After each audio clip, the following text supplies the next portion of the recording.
Hello friend, welcome to my YouTube channel. कैसे आप सभी? आई होप जहाँ होंगे स्वस्थ होंगे और अच्छे होंगे। फ्रेंड, एक नया अपडेट लेकर आया हूँ इंडियन पोस्ट ऑफिस के बारे में। जी हाँ, इंडियन पोस्ट ऑफिस के जो ऑनरेबल सेक्रेटरी हैं, उन्होंने पोस्ट ऑफिस ग्रामीण डाक सेवकों को जितना उनका काम से रिलेटेड टीआरसी है उससे संबंधित उन्होंने एक कह सकते हैं कि एक सारा चार्ट पेपर मंगाया है कि किस बीओ में कितना काम होता है और किस किस तरीके से काम को किया जाता है और कौन सा बीओ क्या क्या ज़रूरतें जो हैं वो सारी ज़रूरतें जो हैं वो इस चार्ट पेपर में दिया गया है। जी हाँ, 6 चार्ट पेपर है, आप देख सकते हैं पोस्ट ऑफिस का। उस सारा इस बार प्रूफ लेकर मैं आया हूँ आप सभी के सामने। तो इतने चार्ट पेपर से मतलब कह सकते हैं कि कहीं ना कहीं टीआरसी जो डिमांड बढ़ाने के लिए किया जा रहा है, 1 फरवरी को जो बजट बिल पास होने वाला है उसमें इसकी भूमिका बहुत होने वाली है। तो इसके बारे में बात करेंगे और भी डिटेल जानेंगे। सारा रिलेटेड वीडियो जितना होता है मैं लेकर आता हूँ और वीडियो स्किप मत करिएगा, मैं तुरंत बताऊँगा। मैं पढ़ता हूँ और आप लोग को बताता हूँ। तो क्योंकि वीडियो ये लंबा हो सकता है, क्योंकि 6 पेज है, पूरा 6 पेज का नोटिस आया है, तो मैं आपको बताने वाला हूँ और आप ध्यान से सुनेगा। तो दी ऑनेबल सेक्रेटरी पोस्ट डाक भवन संसद मार्ग न्यू दिल्ली का आया है। इसमें लिखा गया है कि मैं बता रहा हूँ कि इसमें आदरणीय महोदय संदर्भ में कृपया आकर्षित किया जाता है कि 150 से अधिक से डाक विभाग डीओपी देश में संचार का रीढ़ रहा है और देश के सामाजिक और आर्थिक विकास के महत्वपूर्ण भूमिका निभाई गई है। कई मायनों में भारत के नागरिकों के जीवन की बीमा पीएलआई और आरपीएलआई वितरित करना, लघु बचत योजनाओं के तहत जमा स्वीकार करना और डाक जीवन बीमा पीएलआई में जैसी सुविधाएं प्रदान करना। फार्मेसी के अधिक से डिपार्टमेंट ऑफ पोस्ट सबसे बड़ा नेटवर्क है और दूर दराज तक इलाकों में भी पहुंच कर रखता है और गांव-गांव तक सुविधा पहुंचाता है। इसलिए अभी हाई स्पीड नेट को कर्मचारियों के लिए आवश्यक प्रशिक्षण के लिए आधुनिक उपकरण की आवश्यकता है। इससे रिलेटेड और बताया गया है कि डाक मैनुअल और निम्न अधिनियम बहुत पुराने हो गए हैं और इसके लिए कंप्यूटर प्रिंट आदि की आवश्यकता है। मैं फिर बताना चाहता हूं अगले पृष्ठ पर क्या लिखा है कि अगले पृष्ठ पर लिखते हैं कि जीडीएस डाकघरों और जीडीएस के नए न्यूनतम काम काजी घंटों को 3 घंटे से बढ़ाकर 4 घंटे कर दिया गया है। जीडीएस डाकघरों के लिए नए कामकाजी घंटे 4 और 5 घंटे होंगे। लेवल 1 जीडीएस डाकघरों के लिए 4 घंटे काम करेंगे और लेवल 2 में 5 घंटे काम होंगे। बीपीएम की कार्यभार मूल्यांकन के लिए पॉइंट सिस्टम समाप्त कर दिया गया है। नई वेतन भुगतान प्रणाली जीडीएस डाकघरों के लिए राजस्व सृजन से जुड़ी नई प्रणाली के तहत कार्यभार के आधार पर लेवल 1 और लेवल 2 तक बीपीएम में वेतन में वृद्धि नहीं की गई है, बल्कि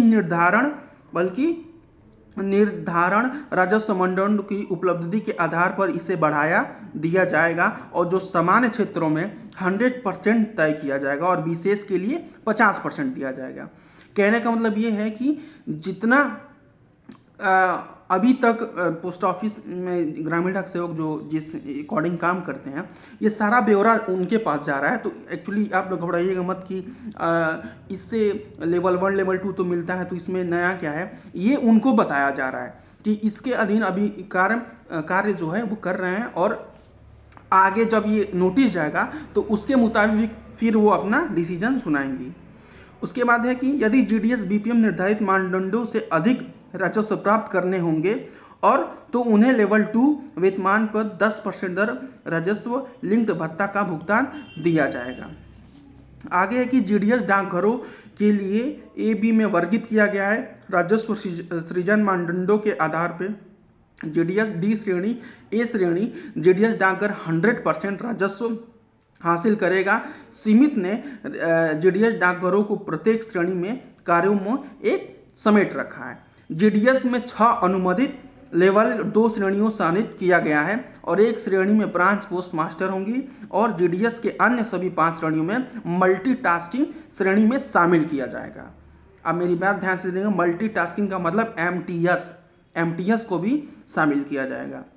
जीडीएस डाकघरों में करने वाले जीडीएस सहायक शाखा पोस्ट मास्टर एबीपीएम में रूप में जाना जाएगा और विभागीय डाकघरों में काम करने वाले डाक सेवक डीएस के रूप में जाना जाएगा। डीएस मतलब जो डिपार्टमेंटल में रहेंगे उनको डीएस कहा जाएगा, और जो ऐसे बीओ में रहेंगे उनको एबीपीएम कहा जाएगा। न्यूनतम वेतन बढ़ा के 10,000 प्रति माह और अधिकतम वेतन जो है 35,480 रुपये कर दिया जाएगा। वार्षिक वृद्धि दर 3% संशोधित होगी, जो 3% इंक्रीमेंट लगता है, ऐसा कुछ है। उसके बाद से मैं बताना चाहता हूं आप सभी को कि मौजूदा जो है, मैं बता दूं आपको एक चीज की,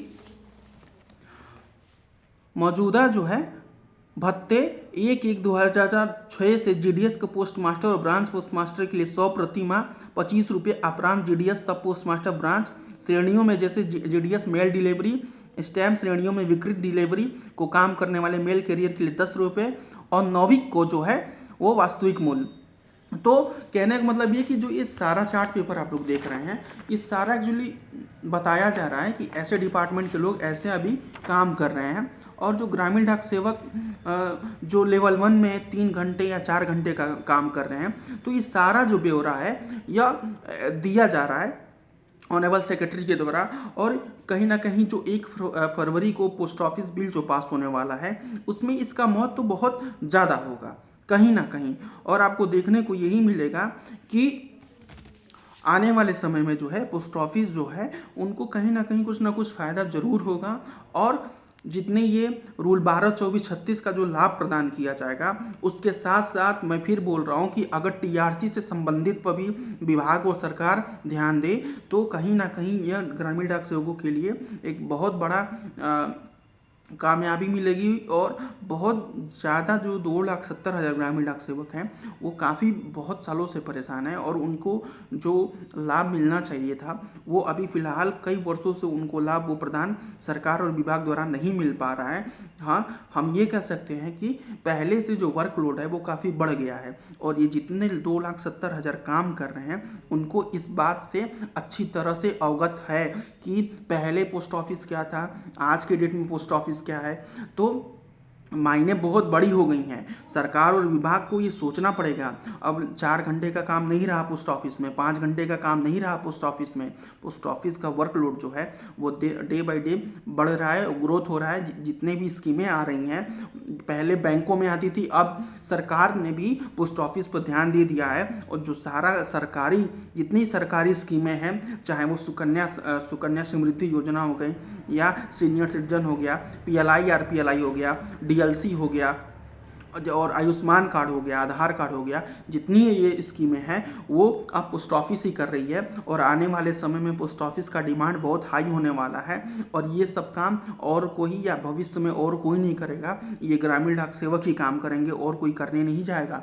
तो सरकार और विभाग को अच्छे से इस बात को अवगत कराना चाहिए, और देखना चाहिए कि क्या भारतीय ग्रामीण डाक सेवक जो हैं उनको जो ज़रूरतें हैं वो सरकार और विभाग 1 फरवरी को जो बजट बिल पास होने वाली है, पोस्ट ऑफिस का दूसरा बजट बिल पास होने वाला है 1 फरवरी 2024 को, तो क्या उसमें कुछ ग्रामीण डाक सेवकों को कुछ मिलेगा या नहीं। लेकिन एक बात तो कंफर्म है कि रूल 12/24/36 जो है, मैं पहले भी बोल चुका हूँ, रूल 12/24/36 जो है वो आपको प्रोवाइड होगा, और उसका लाभ आपको मिलेगा। जितने लोग पुराने हो चुके हैं, अगर लागू हो जाता है तो उनको भी इस लाभ का आनंद मिलेगा, और मिलेगा ही ज़रूर मिलेगा। भले आपकी नौकरी 6 महीना बची हो, 6 साल बचे हो, या 60 साल बचा हुआ हो, सबको मिलेगा। लेकिन सबसे बड़ा मुद्दा हमारा टीआरसी से रिलेटेड है। जी हाँ, टीआरसी से रिलेटेड, अगर टीआरसी हमें मिल जाए तो बहुत एक अच्छा होगा। टीआरसी देखिए, कुछ ना कुछ टीआरसी बढ़ाना चाहिए। देखिए 8 घंटे टीआरसी नहीं हो पाएगा, लेकिन 7 घंटा 6 घंटा टीआरसी हो सकता है, आसानी से हो सकता है।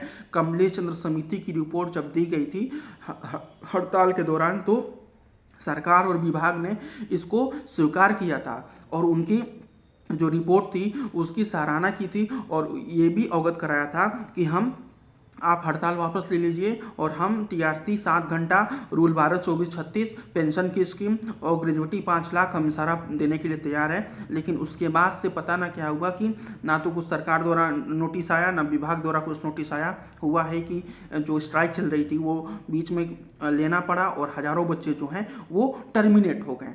लेकिन हम इस बार फिर सरकार और विभाग से यह रिक्वेस्ट करते हैं, प्रार्थना करते हैं कि 2,70,000 ग्रामीण डाक सेवक का परिवार आपके हाथ में है। अगर टीआरसी से संबंधित वर्कलोड अगर आप बढ़ा दें तो उनके साथ साथ उनके परिवार का भी जो भविष्य है वो उज्जवल हो सकता है। और आने वाले समय में आपको पता है कि पोस्ट ऑफिस का वर्क कितना बढ़ गया है, और कहीं ना कहीं ये बात सरकार और विभाग को भी पता है, और विभाग अच्छे से जानती हैं कि इस समय पोस्ट ऑफिस का वर्कलोड जो है वो कितना बढ़ गया है। तो ये था आज का मेन टॉपिक। 6 पेज का है पूरा, वो मैं जो था मेन टॉपिक उसमें से चूज करके बता दिया, क्योंकि जो मेन टॉपिक आपको समझना है। देखिए ये सारा चीज़ जो है काम से कितना काम होता है, कितना बीओ है, कितना क्या है, ये इसलिए किया जा रहा है क्योंकि जो 1 फरवरी को पोस्ट ऑफिस बजट बिल पेश होने वाला है उसमें यह सब मायने ज़्यादा रखी जाएंगी। 2, 4, 5 दिन, 1 हफ्ता तक और है, तो कहीं ना कहीं मुआयना किया जाएगा और कुछ अगर हो सकेगा तो 1 फरवरी को लागू होगा।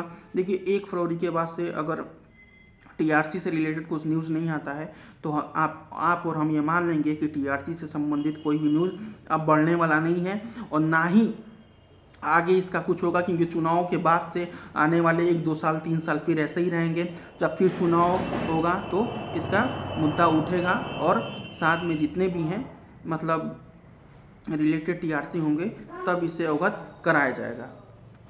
तो आइए हम ये उम्मीद करते हैं कि आने वाले समय में 1 तारीख को या 1 फरवरी को सरकार और विभाग हमारी बात सुनेगी और पोस्ट ऑफिस में जितना वर्क होए इसका बायोडाटा ले और सरकार भी ध्यान में रखे, और जितनी असुविधाएं मिल रही हैं भारतीय ग्रामीण डाक सेवक 2,70,000 उनके और उनके परिवारों को, उसका भला करे। और हम सरकार और विभाग से भी यही निवेदन करते हैं कि कंप्रोमाइज़ करिए, हमारे साथ भी आइए, हमारा भी दुख देखिए और हमें भी कुछ अपना जो हक है उसको दिलाने में हमारा सहयोग करिए, हमारे साथ करिए, क्योंकि मोदी जी का एक मोटो था सबका साथ सबका विकास। तो इसके अधीन आइए और हमारा भी सहयोग करिए। और इसके साथ मैं वीडियो समाप्त करता हूँ। जैसे ही कोई नया इन्फॉर्मेशन मिलेगा तो मुझे जरूर बताऊँगा। तब तक के लिए धन्यवाद।